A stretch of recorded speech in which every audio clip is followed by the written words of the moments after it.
หายไปแต่เศร้าหอดคำพี่น้องทักทายสบายดีกันเด้อบ่สุขุสุขคนสมองสวัสดิ์พี่น้องหลังจากถ่ายคลิปเตรียมงานแต่เศร้านี่พี่น้องต้นหยกบ่เห็นเด้อเพียงเด้อวุ่นวายบ่มีไผเฮ็ดกินหายก็เลยวนเลยบ่ได้ถ่ายฮอดคลิปพี่น้องทักทายสบายดีเอายังลูกมาลูกก็เจ็บท้องพี่น้องมาต้มพันเด้อสิไปรีวิวให้เบิ่งเอาเด้อพี่น้องโอ้ยตีนของเงินน้อยกับลูกเดี๋ยวนี้นะสบายดีป่าลุงเพื่อนตากับขาเดียวขามันหักเอาไปหลินของอันเป็นของหลินลูกพี่น้องเห็นว่าตามันก็ออกเบื้องหนึ่งเห็นว่านี่เบื้องเอาไปหลินไปแม่สิไปอันรีวิวอันไหนป้าลุงเบิ่งไปดินถาเด้อลายไก่ถาเด้อแม่ไปไรอันแม่ไปรีวิวเฮือนให้ป้าลุงเบิ่งก่อนเด้อเฮือนพอยายเคี้ยวเฮือนไม่เรียบพี่น้องเห็นอยู่มันหนักบ่ขากลูกขากน้อยมันแอะเกลือนั่นลูกสิข้างหดเขาพี่น้องมาเขาคำไปรถมันลมพี่น้องไปเล่นอยู่ลมพอแล้ว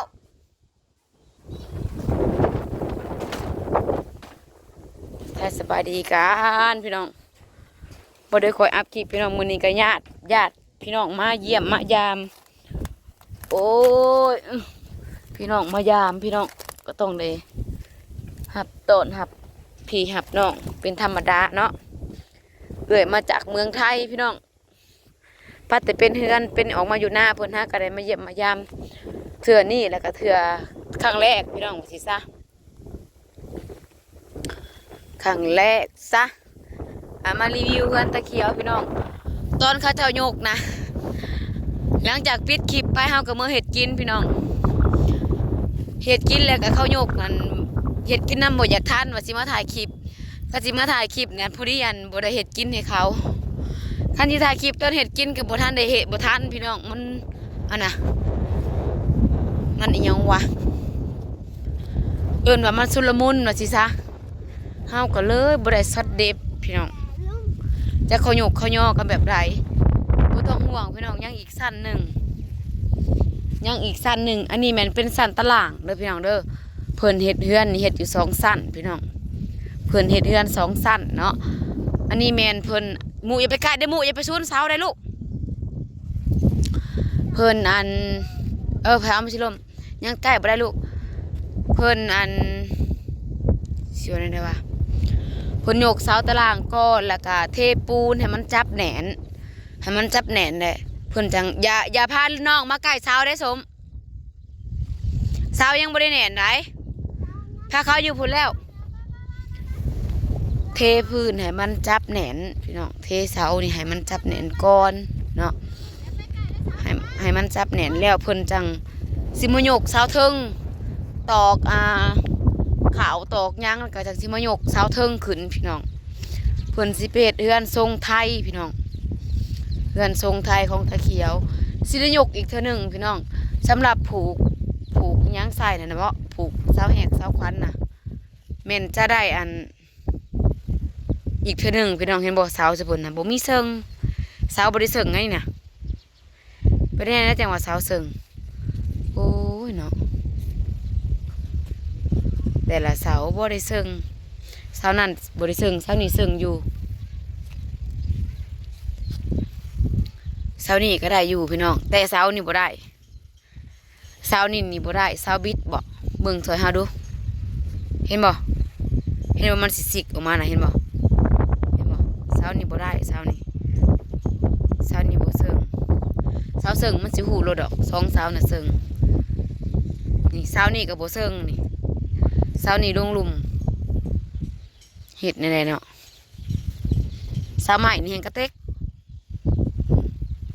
เสาไม้นี่กระเต็กเทิงๆน่ะออกแห้งบ่เซิงสำหรับหลังคาเพิ่นจะบ่ได้เฮ็ดเป็นโมเดิร์นพี่น้องเพิ่นสิเอาลงแบบโหมดโบราณโหมดตะกี้ว่าสิซะอันว่าทรงไทยน่ะก็สร้างเพิ่นดอกว่าวเฮาก็ว่าตามสร้างพี่น้องมุงแม่น2เบื้อง แบบนั้นลงคือเก่าง่ายๆพี่น้องตะเคียวจะบ่มักโมเดิร์นเนาะสำหรับตารางแมน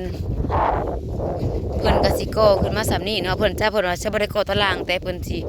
เทขึ้นให้มันสิสูงพี่น้องเทขึ้นให้สิสูงเนาะแต่สำหรับตารางและเพิ่นสิก่อออกทั้งขางอีกพี่น้องเพิ่นสิก่อออกขาง2ขางละ2เมตรเพิ่นว่าหลังจากเฮ็ดมุงเป็นกรุ๊ปแล้วนะพี่น้องนี่มุงแหลม2อันนี้แล้วเลยเพิ่นจะก่อออกอีก2ขางก่อออกอีก2ขางและข้างหน้าเนี่ยยังอีก2เสาพี่น้องและสิมีลูกตอกลูกติ่งอีหยังอีกก็บ่ฮู้พี่น้องรอลุ้นไปตอนมันสำเร็จเสายังหลายนี่เสาโซเสายังนี่เสากลมเสาโซนี่มีหลายพี่น้องเพิ่นเฮ็ดเสากลมเสาโซอันนี้เป็นเครื่องเฮือนเก่าเด้อพี่น้องเด้อสำหรับหากระเสียเงินซื้อเครื่องเฮือนแม่นหากระซื้อแต่เสาดินนี่แหละพี่น้องนี่เสากลมนี่เสาโซเด้อนี่เสาโซพี่น้องเอิ้นว่าเสาโซ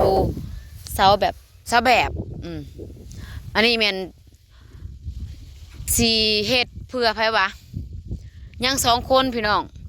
กันว่าน้องเสาหลาก็มีบ่เฮือนมีแต่อยู่บ้านแต่บ่ฮู้ว่าเพิ่นสิอยู่หรือบ่เนาะอันนี้นี่เพิ่นเล็งใส่2คนนี่บ่ฮู้ว่าสิคนใดพี่น้องเอื้อยกกกับน้องเสาหลาน้องเสาหลาน่ะมีแล้วเฮือนอยู่นะแต่ปัญหาว่าเขาสิเมื่ออยู่หรือบ่มันอยู่บ้านพุ่นกันน้องเสาหลาเมื่ออยู่พุ่นก็แสดงว่าอยู่นี่เป็นของเอื้อยกกพี่น้องพอเฮือนมูลนี่เฮือนมูลอยู่บ้านนี่ให้เอื้อยแต่ย้ายมาปลุกอยู่พี่ก็เป็นเฮือนมูลคือเก่าหากคันน้องเสาหลาสิออกมาอยู่พี่ก็แล้วแต่เขาสิเคลียร์กันพี่น้องเร่งๆแล้วก็ยังให้เอื้อยกกหั่นแหละเนาะน้องเสาหลานั้นมันก็ได้แล้วแต่ปัญหามามันสิอยู่หรือบ่คันบ่อยู่ก็มันออกมาอยู่น้ำก็แล้วแต่อันนี้มันเร่งๆกับเพิ่นกับเอื้อยกกหั่นแหละ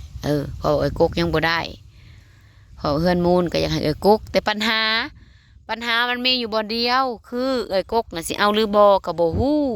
เฮ็ดให้นี่เอื้อยกกนี่มีปัญหาคือเอื้อยกกนี่สิรับเอาหรือบ่นี่ก็บ่ฮู้พี่น้องให้อยู่นี่สิอยู่แต่สิให้เอานี่มีปัญหาเอื้อยกกนี่ยังมีปัญหาตัวนี้นะเพราะว่าเพิ่นอยากซอกอยากหาโดยน้ำผักน้ำแห้งของเพิ่นเองแนวนี้พี่น้องหักคือแต่เก่าก็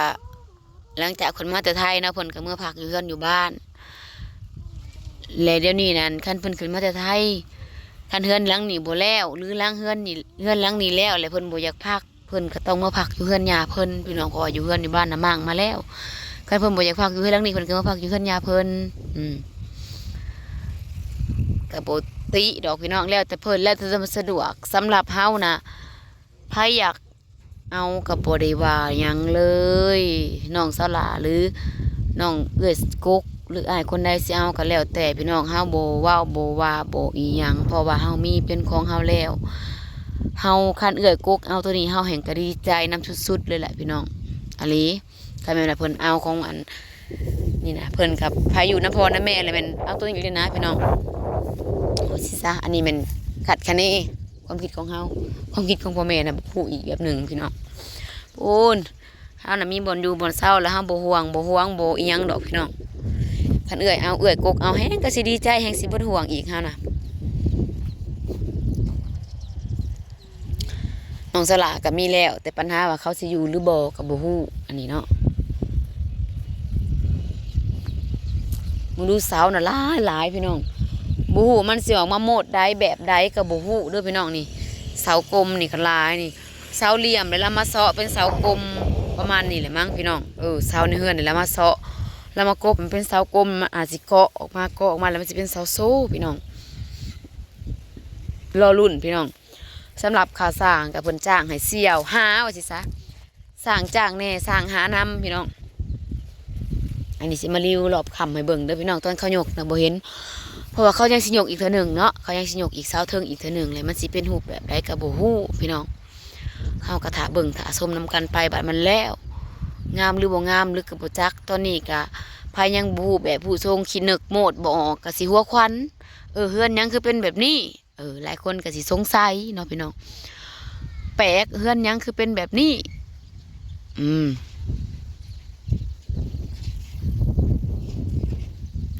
รอไปพี่น้องรอเบิ่งรอชมตอนต่อไป แต่ละขั้นตอนเนาะตอนนี้มีแม่นยังนึกภาพบ่ออกว่ามันจะเป็นโหมดใดแบบใดทรงใดเว้าไปก็ยังบ่เข้าใจเนาะมันต้องเอาโครงเทิงขึ้นแล้วหลังคาอีหยังพี่น้องสำหรับปีนี้เราสิได้แต่เอามุ้งแล้วก็แอมพี่น้องมุ้งแล้วก็ปูพื้นนะว่าง่ายๆเขาจะสิเอาขึ้นไปแล้วมันมีอีกสั้นหนึ่งแหละเฮ็ดแบบเก่าพี่น้องเฮ็ดสองสั้นแบบเก่าเข้าใจบ่เฮ็ดสองสั้นแบบเก่าสั้นลุมและสั้นเทิงแต่สั้นลุมนะเพิ่นจะบ่ได้ก่ออิฐก่ออึดจะบ่ได้ก่อว่าสิซะจะปล่อยให้มันลงเลยสิซะและเพิ่นสิเตรียมยกเสาเทิงขึ้นอีกยกเสาเทิงขึ้นอีกเนาะยกเสาเทิงขึ้นอีกสั้นหนึ่งแสดงว่าสูงในเฮือนนี่พี่น้องสูงตารางนี่สูงตารางสูงสมควรอยู่ได้สูงกะบ่สูงปานใดดอกเพราะว่าเพื่อเพิ่นสิคูนดินขึ้นเพิ่นอาจจะบ่ก่อตารางหรือแต่ว่าเพิ่นสิเทพื้นหรือบ่อีหยังก็ติดตามตอนต่อไปพี่น้องตามงบแล้วเนาะและปีนี้เนี่ยอาจจะสิได้แต่ยกขึ้นแล้วก็มุงแล้วก็แอมปูแอมบ่รู้ว่านั่นใดบ่ปูก็แอมนี่แหละมันต้องปูกับมุงเนาะแอมมันต้องตำหลังปูอยู่แล้ว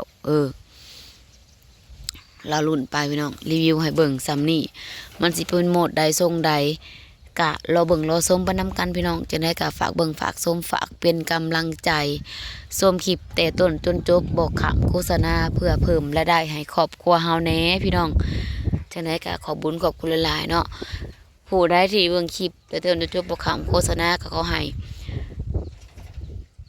มีความสุขความสมหวังคิดเส้นได้ก็ขอให้ได้สมความมุ่งมั่นปรารถนาแหละพี่น้องเนาะก็ถือว่าการสวยก็ถือว่าภายที่สวยเฮาในทางด้านนี้ก็ขอให้อยู่ดีมีแห้งเนาะคิดเส้นได้ก็ขอให้ได้สมปรารถนาแล้วก็คิดเงินเป็นเงินคิดทองเป็นทองขอให้ร่ำให้รวยพี่น้องรวยแล้วก็ให้รวยอีกพายรวยแล้วก็ให้รวยยิ่งขึ้นไปเด้อพี่น้องเด้อขอให้ได้สมความมุ่งมั่นปรารถนาทุกสิ่งทุกประการขอให้สุขสมหวังเบิดสุขุสุขคนเด้อพี่น้องเด้อไปเบิ่งคลิปเฮากะบรรยากาศยามแรงพี่น้องตอนนี้กับพวกก็คือสิมาตะเวียกกันแหละตอนเช้าบรรยากาศดีๆสิเอาซ่องน่ะมาอัปเดตรีวิวให้เบิ่งใหม่พี่น้องสร้างคนเข้ามาเฮ็ดช่วงนี้เฮาก็สิบ่ได้ถ่ายคลิปแบบตะกี้น่ะถ่ายคลิปตำติ๊กตำไต้นะพี่น้องเนาะน้อยก็ถ่ายนิดก็ถ่ายเพราะว่าอาชีพหลักเฮาแม่นตัวนี้หลังจากที่เฮาไปสอนแล้วก้าวเขาสอนพี่น้องเวลาเฮามันมีจำกัดเนาะเฮาต้องเล็งใส่ตัวนั้นและตัวนี้เฮาก็บ่ได้ปะเด้อพี่น้องเด้อ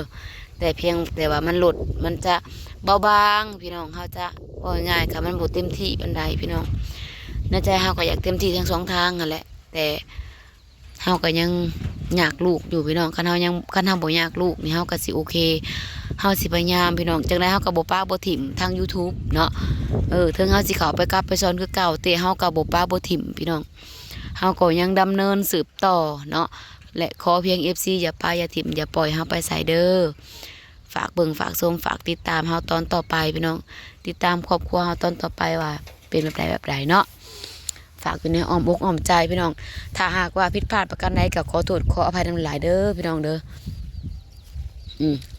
ขอโทษขออภัยนำหลายเรื่องคลิปลงบางเบาเนี่ยก็อย่าเผาทิ่มพี่น้องส้มคลิปเก่าไปก่อนมองดูฝนตกนะส้มคลิปเก่าถาพี่น้องเฮาจะบ่ทิ่มแน่นอนเด้อพี่น้องเด้อบ่ต้องคิดโอ้ยฝนตกกลับไปซ้อนแล้วลืมบ่คลิปนี่บ่ยังบ่ได้ลืมพี่น้องปฏิบัติคือเก่าเพียงแต่ว่าเฮาขอเวลาเนาะช่วงนี้ลูกเฮาก็ยังวนวายอยู่กลับจากซ้อนเพิ่นมาเฮ็ดกับลูกพี่น้องชิลาก็ยังบ่ลายังเว้ายวงเว้ายาวอยู่ลาอีหลีเด้อพี่น้องเด้อไปแล้วมื้ออื่นพอกันใหม่พี่น้องเดี๋ยวเอาซ่องนำมาถ่ายคลิปให้เบิ่งอีกเทื่อนึงเด้อพี่น้องเด้อไป